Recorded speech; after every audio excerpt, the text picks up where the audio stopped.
background is, ako po ay yung resident psychologist ng buong Ayala Land.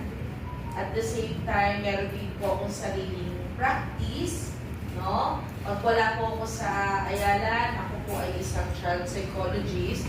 And, ano pa ba?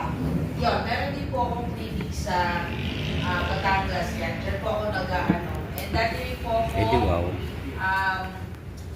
professor. So, pasensya na po kung yung tone of voice ko medyo ano talaga. So, with that being said, again, good morning everyone. Good morning. Okay, lahat, inaantok na ba? Hindi pa. Hindi pa. Okay, give me 1 hour. I'll try to finish it. Okay?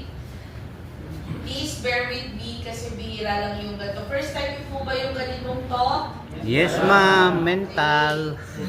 So, sabi nila, attorney at Honorable HRD, mag-talk daw ako patungkol sa mental talk